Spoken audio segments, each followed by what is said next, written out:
video kali ini kita akan pelajari mengenal Object Oriented Programming atau OP di part 1. Dan sumber materi ini saya dapat dari buku 7-in-1 Pemrograman Web Tingkat Lanjut oleh Rohi Abdullah. Dan referensi mengenai materi ini saya sudah mendapatkan izin dari penulisnya. Baik, langsung saja kita bahas mengenai aplikasi yang dibutuhkan dalam pembelajaran kali ini. Yang pertama yaitu text editor. Text editor ini yang berfungsi untuk mengetikkan skrip program kita. Dan banyak ya jenis text editor ini, ada Puppet++, ada Sublime Text, dan yang lainnya. Kalau saya biasa menggunakan Atom. Kemudian yang dibutuhkan adalah web browser. Nah, untuk web browser ini digunakan untuk menampilkan dan mengetes hasil program yang akan kita buat. Beberapa skrip CSS3 dan HTML5 yang ada biasanya hanya support pada browser tertentu. Sehingga lebih baik teman-teman memiliki lebih dari satu web browser untuk mengetesnya. Walaupun untuk kebanyakan browser untuk hasil terbarunya sudah support hampir semua fitur CSS3 dan HTML5. Kalau saya biasanya menggunakan Chrome. Google Chrome. Selanjutnya yang dibutuhkan adalah web server ya. Web server ini yang merupakan perangkat lunak yang berfungsi untuk menerima permintaan atau request melalui protokol HTTP atau HTTPS dari klien, kemudian mengirimkan kembali dalam bentuk halaman web. Nah, contoh yang termasuk web server itu adalah Apache. Biasanya Apache ini sudah satu paket dengan PHP dan MySQL. Contoh paket yang sudah berisi Apache, PHP, dan MySQL diantaranya adalah Sun atau bisa juga AppSec. Kalau saya biasanya menggunakan Sun. Untuk teman-teman silakan menyesuaikan. Jadi yang akan dibahas di part 1 ini, yang pertama ada pengertian OP, keuntungan OP, kelas dan objek, properti dan metode, cara mengakses objek, fungsi variabel dis, argumen pada metode, konstruktor dan destruktor, inheritance atau pewarisan, encapsulation, dan terakhir scope resolution operator. Untuk skrip-skripnya nanti saya upload di GitHub, dan untuk presentasinya juga saya upload di GitHub. Untuk linknya nanti akan saya masukkan di deskripsi di video ya, deskripsi di bawah video. Pertama kita akan bahas mengenai pengertian OP. OP atau Object Oriented Programming adalah teknik pemrograman yang menggunakan konsep objek. Jadi tujuan dari OP ini memudahkan kita dalam pembuatan program dengan penggunaan konsep objek yang ada di kehidupan sehari-hari. Nah, objek ini adalah sebuah permasalahan, dan di setiap objek itu merupakan gabungan dari beberapa objek yang lebih kecil. Jadi objek ini dipecah menjadi beberapa objek-objek yang kecil. Salah satu contoh objek dalam kehidupan sehari-hari yaitu handphone misalnya. Nah, handphone ini merupakan objek yang terdiri atas objek-objek lain. Contohnya seperti layar HP, papan tombol, baterai, kamera HP, RAM HP, OS-nya, dan sebagainya. Itu yang disebut pecahan dari objek-objek. Nah, sebuah OP itu memiliki data yang disebut sebagai properti. Nah, seperti contohnya sebuah HP, properti itu bisa diibaratkan seperti data warna HP, merek HP, ukuran layarnya, dan sebagainya. Dan di properti ini sebuah HP itu bisa memiliki data berupa lebar layarnya, tinggi layarnya, dan sebagainya. OP juga memiliki metode berupa function yang dapat merubah nilai properti. Kalau contohnya di dalam sebuah handphone itu, function ini contohnya seperti sebuah HP dapat melakukan tindakan untuk merekam video, merekam suara, merestart, melakukan panggilan, ataupun mengirim pesan, dan sebagainya. Lanjut, keuntungan AOP. Nah, AOP dalam PHP ini merupakan fitur tambahan yang mulai ada dalam PHP versi 4. Nah, di dalam program dapat dibuat dengan konsep AOP maupun tidak. Jadi kita bisa memilihnya, mau menggunakan konsep AOP ataupun tidak di dalam PHP ini. Jadi kalau pembuatan program tanpa konsep AOP dalam PHP itu biasa disebut dengan pemrograman prosedural. Nah, untuk pemrograman prosedural yang tidak menggunakan AOP ini lebih cocok jika digunakan pada proyek aplikasi yang berskala kecil. Dan kalau untuk aplikasi yang kompleks, apalagi dikerjakan bersama tim, ya lebih baik jika menggunakan konsep AOP ini. Keuntungan menggunakan AOP diantaranya mudah dikelola, karena dapat dengan mudah menemukan sumber kesalahan untuk diperbaiki. Yang kedua, mudah dalam pemodifikasian objek. Setiap objek dapat ditambah kemampuannya tanpa mengganggu objek yang lain. Dan yang ketiga, mudah dalam pemakaian objek. Setiap objek yang dipakai dalam proyek yang lain bisa langsung digunakan tanpa perlu banyak penyesuaian. Lanjut, ini kita akan mempelajari mengenai kelas dan objek. Kelas sendiri merupakan kerangka sebuah objek yang memuat data dan metode. Dalam kelas ini dapat dideklarasikan variabel dan juga metode yang dimiliki oleh objek. Nah, di sini ini adalah yang disebut dengan kelas. Untuk cara penulisan kelas, kita ketikkan kelas dengan menyebutkan nama kelasnya, misalnya kelas handphone. Dan untuk pengisian properti dan metode yang berada di dalam kelas itu kita tambahkan kurung kerawal. Jadi untuk pengisian properti dan metode itu di dalam kurung kerawalnya kelas ini.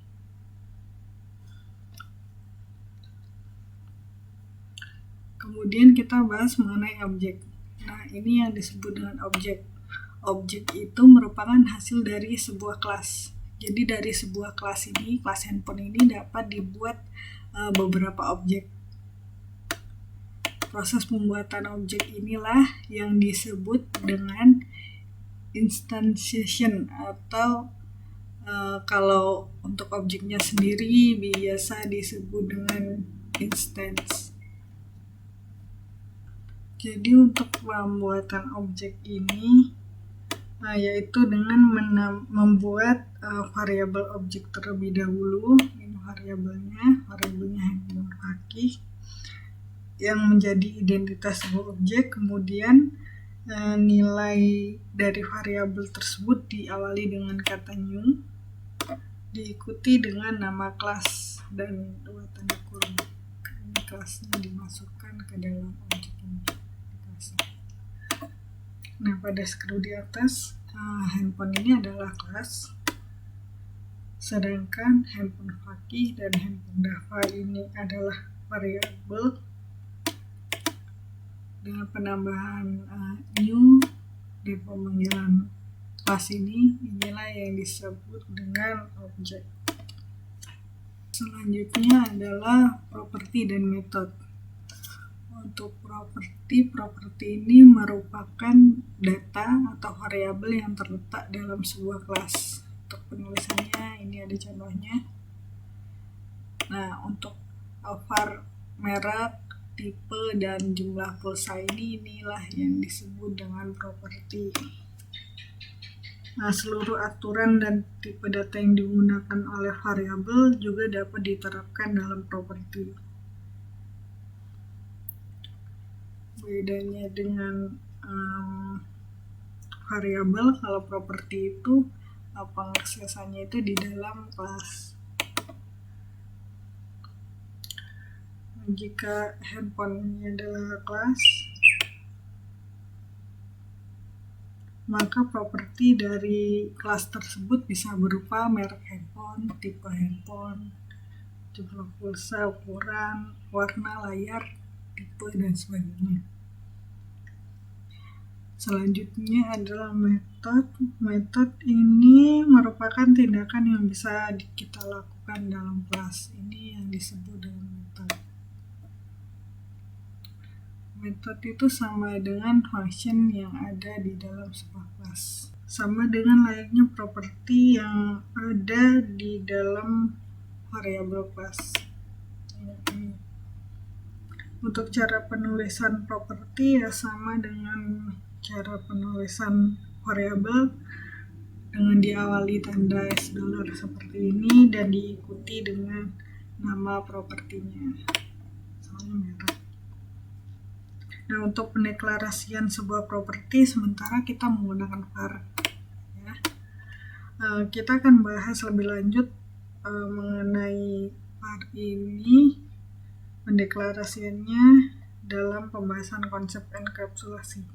Sedangkan untuk cara penulisan metode yaitu diawali dengan kata function, dilanjutkan dengan nama function yang diakhiri dengan tanda kurung seperti ini, maka ada tutup kurung.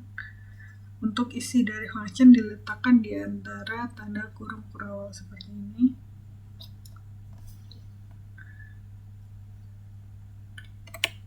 Ini adalah isi dari sebuah function method.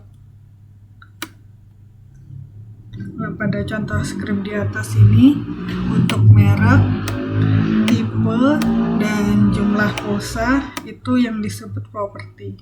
Sedangkan yang mengirim pesan ini yang disebut dengan metode, yang di dalamnya dia dapat mengubah isi dari properti jumlah pulsa. Jadi di fungsinya dia mengubah properti isian properti jumlah pulsa.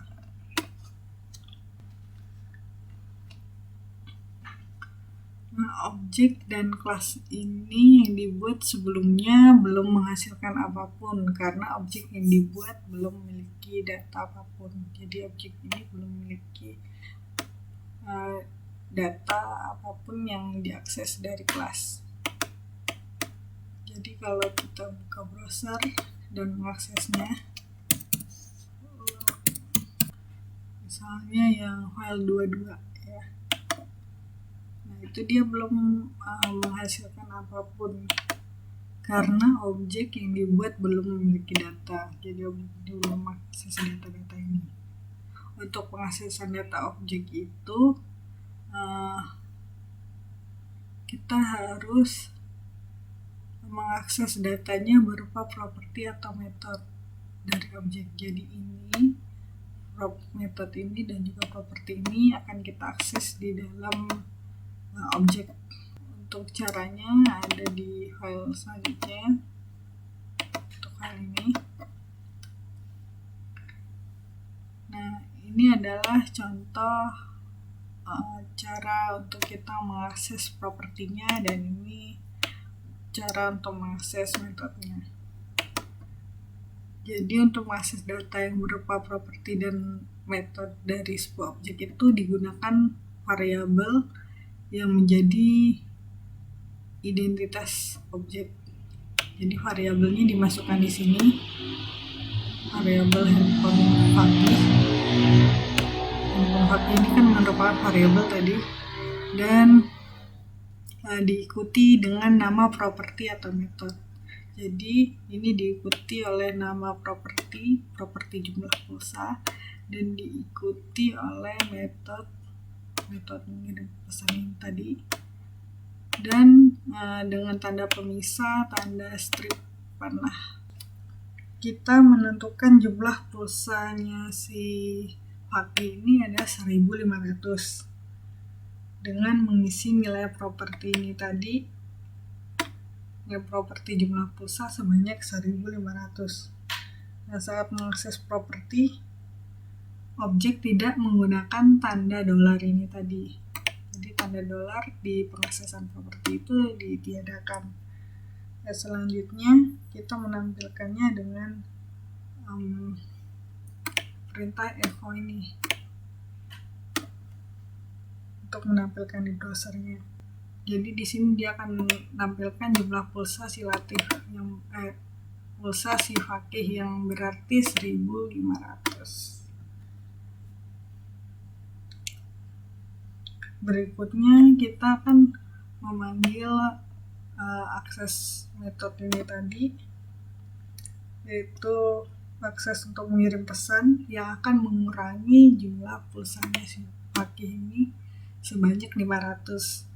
Jadi ketika kita menampilkan jumlah pulsanya lagi, maka seharusnya pulsanya akan menjadi 1000 jika ditampilkan pada browser. Lanjut kita coba.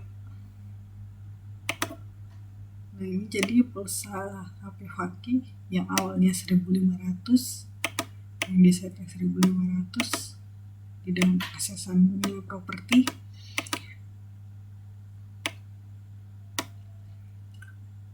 Kemudian dia mengakses metode berupa mengirim pesan yang mengurangi pulsanya sebanyak 500. Jadi saat di echo kembali, maka jumlah pulsanya menjadi tinggal 1000.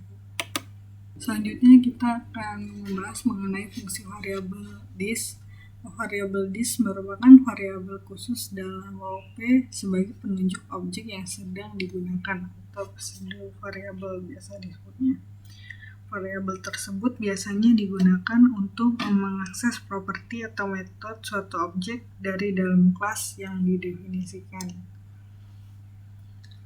Nah, sebelumnya ini kita sudah menggunakan variabel di sini pada project untuk mengakses objek.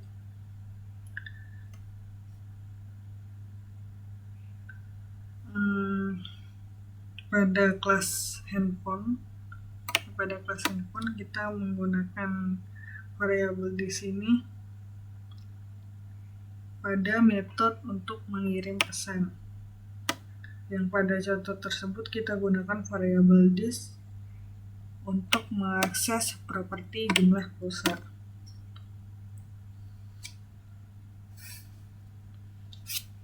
Kita lanjut masuk ke pembahasan variabel di sini. Jadi pada script di sini kita tentukan jumlah pulsanya si Fakih adalah 1.500 dan jumlah pulsanya si Dava adalah 3.000. Kemudian kita panggil metode mengirim pesan pada variabel handphonenya si Dava. Variabel objeknya handphonenya Dava. Dan ketika tampilkan lagi pulsanya si Fakih dengan mengakses properti jumlah pulsa,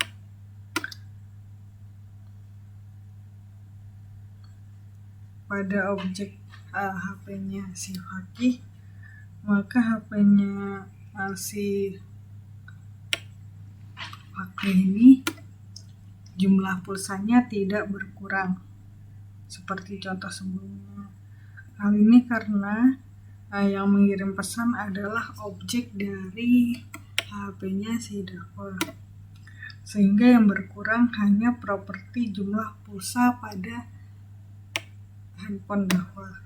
Jika kita lihat isi metode mengirim pesan ini, tepatnya script dis jumlah pulsa minus sama dengan 500 di dalam kelas, berarti saat metode ini dipanggil oleh objeknya HP Dava, variabel dis menunjuk kepada objek HP-nya Dava ini. Jumlah pulsa yang berkurang yaitu properti dolar jumlah pulsa. pada objek variabel dari HP-nya si Dava.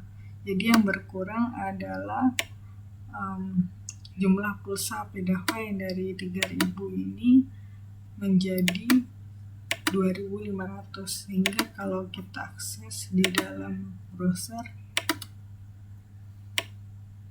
dari jumlah HP-nya Fakih yang 1.500, maka jumlah pulsa HP Fakih sekarang tetap 1.500.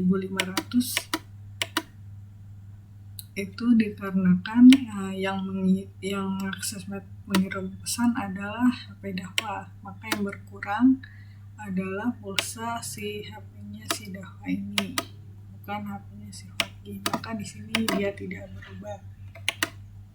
Pahami argumen pada metode. Metode juga dapat diberi argumen layaknya function. Salah satu contohnya penambahan argumen pada metode, yaitu dengan meletakkan variabel yang menjadi argumen di dalam tanda kurung setelah nama fungsi. Jadi ini adalah $tarif jumlah pesan sama dengan 1. Ini adalah argumen pada metode. Jadi argumen pada metode itu bisa diisi lebih dari 1 dengan pemisahan tanda koma. Pengaksesan argumen pada metode ini, untuk pengaksesan di objeknya itu harus diberi nilai. Ini salah satu contohnya, yaitu pengaksesan mengirim pesan itu harus diberi nilai. Jika tidak diberi nilai, maka PHP akan otomatis menggunakan nilai default pada pengaksesan metode di sini, pada function metode di sini. Jadi argumen pada metode itu dapat diberikan nilai default dengan mengisi nilai setelah argumen dengan dipisahkan tanda sama dengan. Jadi jumlah pesan bisa kita set atau kita atur dengan sebanyak 1 pesan, dan untuk tarifnya bisa kita set berapapun di dalam objek dengan rumus jumlah pulsa sama dengan tarif dikali jumlah pesan. Jadi untuk total pengurangan pulsanya ini bergantung pada banyaknya pesan yang dikirim. Kita membuat 2 argumen pada metode mengirim pesan, yaitu tarif yang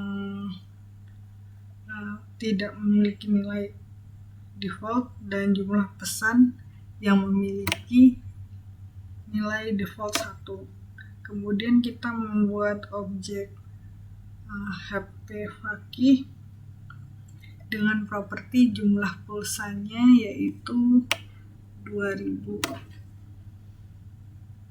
dan menampilkan jumlah pulsa tersebut. Di sini kita menampilkan jumlah pulsanya si Fakih. Selanjutnya kita mengakses metode mengirim pesan dengan tarif di HP operatornya si Fakih ini sekali mengirim pesan yaitu 1.500 150 ya. Karena argumen jumlah pesan memiliki nilai default, maka kita tidak wajib memberinya nilai. Jadi ini sudah di-set nilai default, kita tidak wajib memberi nilai untuk pengaksesan. Jadi ketika ditampilkan lagi di sini, maka jumlah pulsa Fakih sudah berkurang 150 menjadi yang tadinya 2000 menjadi 1850 karena sudah dikurangi 150 ini. Berikutnya kita mengakses metode mengirim pesan lagi dengan nilai tarifnya untuk HP-nya si Fakih adalah 100 dan jumlah pesannya adalah 2. Maka pulsanya akan kurangi 2 kali tarifnya. Tarif sebelumnya 100, jadi akan dikurangi 200. Jadi yang tadinya 1.850 dikurangi 200 menjadi 1.650. Bisa kita lihat di sini. Nah, dari jumlah pulsanya yang dari 200, setelah mengirim pesan sekali yang harga 150 menjadi 1.850 dan kembali mengakses pengiriman pesan lagi dengan harga 100 dan pengiriman pesan 2 kali, maka 1.850 dikurangi 200 menjadi 1.650. Konstruktor dan destruktor. Di sini konstruktor ini berfungsi yang merupakan fungsi bawaan yang otomatis berjalan ketika sebuah objek dibuat instansiasi, yaitu ketika perintah new ini dijalankan. Konstruktor biasanya digunakan untuk membuat proses awal dalam mempersiapkan objek, seperti memberi nilai awal pada sebuah properti. Konstruktor ini bisa kita buat dengan menuliskan kata function diikuti dengan underscore 2 kali construct. Kemudian di sini juga ada namanya destruktor. Destruktor ini merupakan fungsi bawaan yang otomatis berjalan ketika objek dihapus.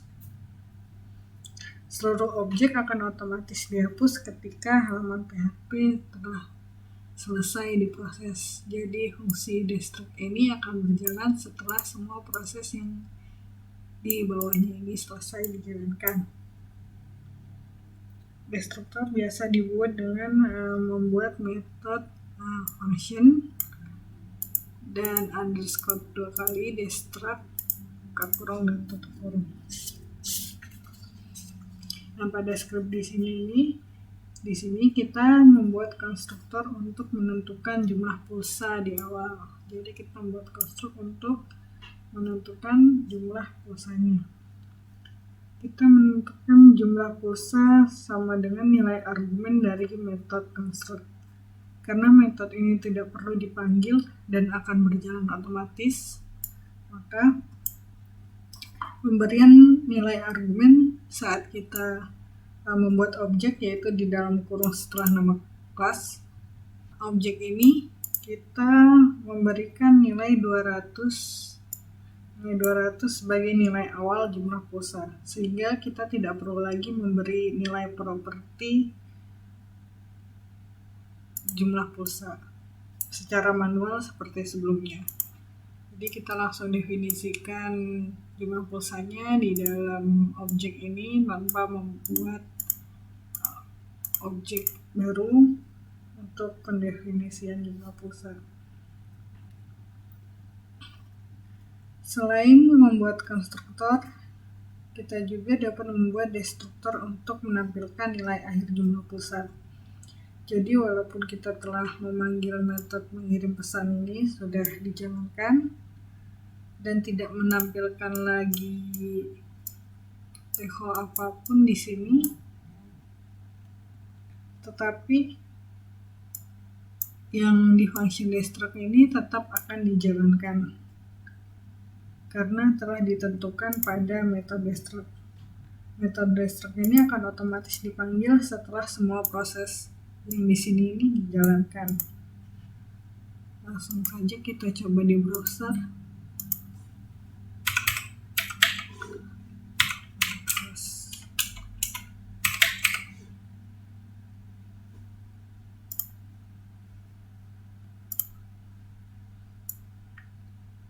Nah, jadi jumlah pulsa sebelumnya itu dijalankan, yaitu 2000.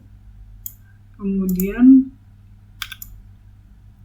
metode dipanggil di sini, yaitu mengirim pesan sebanyak defaultnya 1 kali dengan tarif 150, walaupun di bagian objek ini tidak ditampilkan jumlah pulsa sekarang, tapi akan tetap ditampilkan karena sudah dimasukkan di dalam function destruct ini.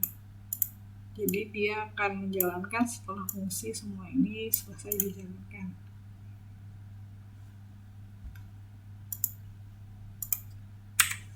Berikutnya adalah mengenai inheritance atau pewarisan.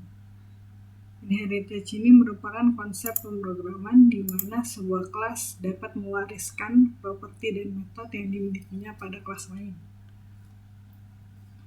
Kelas turunan dapat memiliki properti dan metode sendiri yang tidak dimiliki oleh kelas induk, sehingga akan memiliki properti dan metode turunan maupun properti dan metode yang didefinisikan sendiri. Ada contoh proyeknya mengenai inheritance. Jadi kelas yang diturunkan disebut parent class. Kelas handphone inilah yang disebut dengan parent class. Dan yang menerima penurunan disebut dengan child class.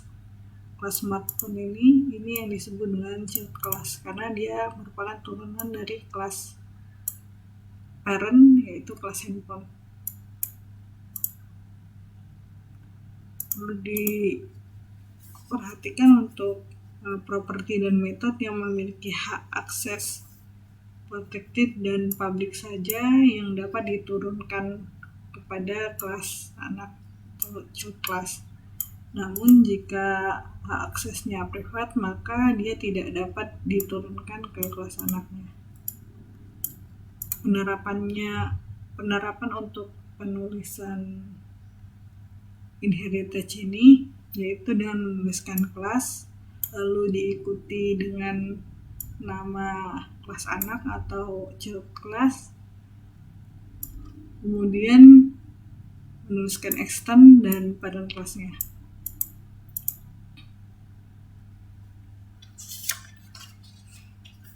Pada script di sini kita membuat kelas handphone sebagai kelas induk. Kemudian di bawahnya kita membuat kelas smartphone sebagai kelas anak sebagai turunan dari kelas handphone ini. Selanjutnya di bagian bawah kita membuat objek HP Nabil dari kelas smartphone. Jadi karena kelas smartphone merupakan turunan dari kelas handphone, maka objek HP Nabil ini memiliki properti merek dan properti OS yang diturunkan oleh kelas handphone. Objek dari HP Nabil ini juga dapat mengakses metode untuk menghidupkan yang ada yang merupakan metode turunan dari kelas handphone ini. Selain itu, objek HP Nabil juga memiliki metode yang didefinisikan tersendiri di dalam kelas smartphone. Lalu kita coba di browser.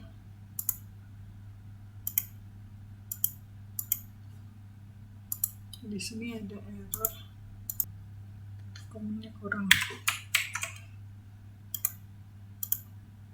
Di sini muncul ya. Jadi dia di objeknya si HP-nya Nabil ini dia bisa mengakses untuk properti merek dan juga properti OS yang dari parent class-nya, dan juga dapat mengakses metode hidupkan di parent class-nya, serta dapat mengakses metodenya sendiri yang ada di dalam child class.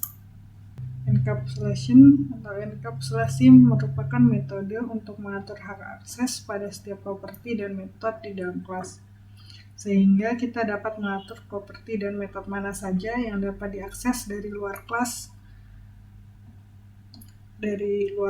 maupun dari kelas turunannya, dan mengatur hak akses pada properti dan metode serta kelas menjadi terintegrasi dan menghindari kesalahan ketika kita mencoba mengubah kelas ini. Jadi di sini ada 3 hak akses pada properti dan metode. Yang pertama ada public. Public itu digunakan untuk mengatur properti dan metode agar tidak dapat diakses di luar kelas dan diturunkan ke kelas turunannya.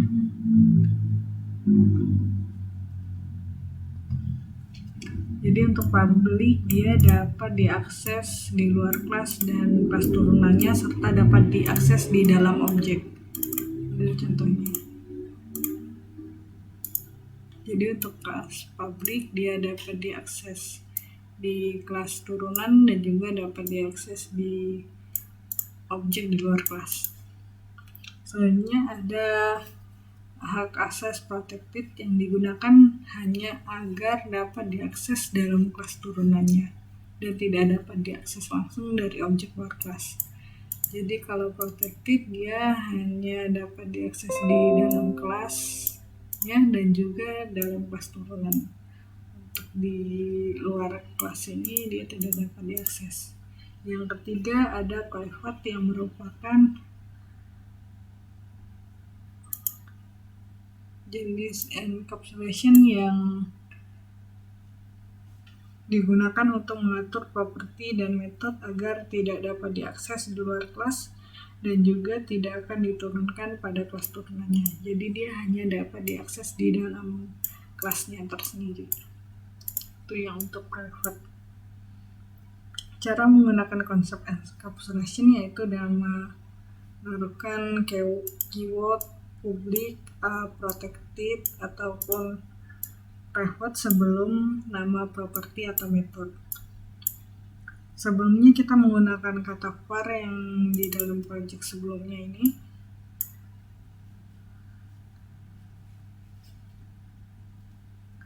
Yang kita bahas sebelum konsep inheritance ini dijelaskan karena kita belum mempelajari tentang encapsulation. Penggunaan kata var yang di project sebelum ini dianggap sebagai aksesnya public. Karena kita telah mempelajari tentang encapsulation, maka pada contoh-contoh selanjutnya kita akan menggunakan kata public, protect, ataupun private. Tidak lagi menggunakan var. Pada script di sini kita melihat ada 3 properti pada kelas handphone dengan masing-masing memiliki hak akses yang berbeda. Di properti merek kita beri hak akses public sehingga kita dapat menentukan nilai mereknya di luar kelas. Untuk properti OS kita beri hak akses protected, maka properti ini tidak dapat diakses maupun diubah nilainya di luar kelas kecuali di dalam kelas turunannya ini. Pada di sini kita tentukan nilai properti OS di dalam kelas smartphone sebagai turunan dari kelas handphone, yaitu di dalam metode info HP. Ketika metode info HP diakses di luar kelas, maka tidak menghasilkan error karena tidak mengakses properti OS secara langsung.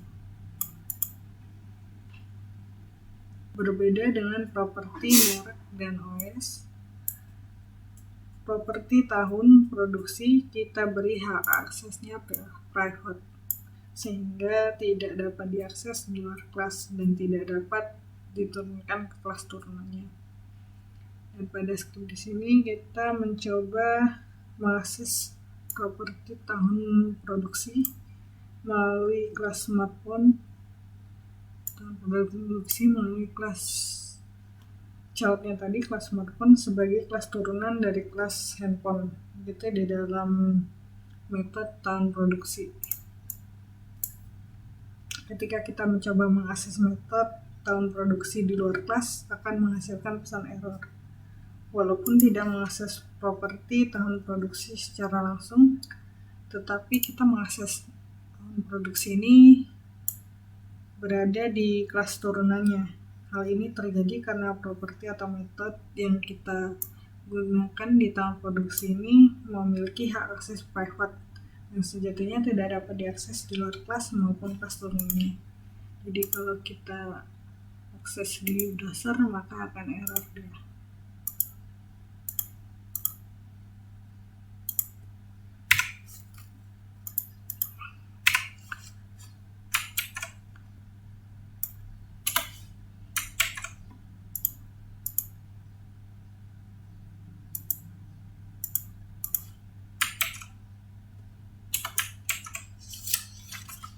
Yang terakhir ada scope resolution operator.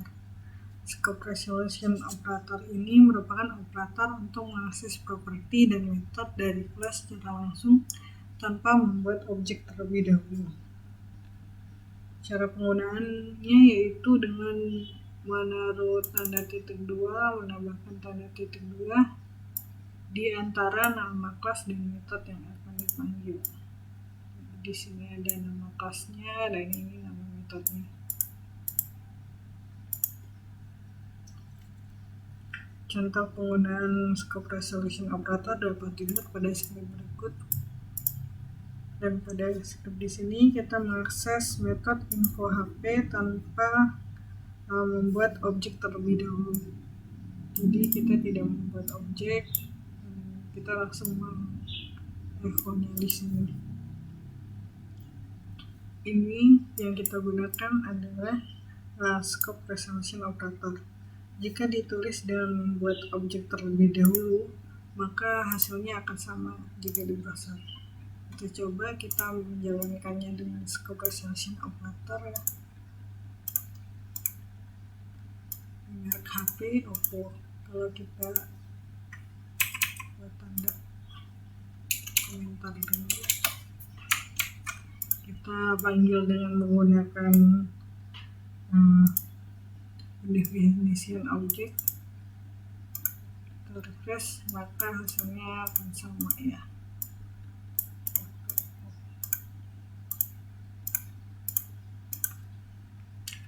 Sekian untuk pertemuan kita yang membahas mengenai Object Oriented Programming di part 1. Akan kita lanjutkan di part selanjutnya. Terima kasih.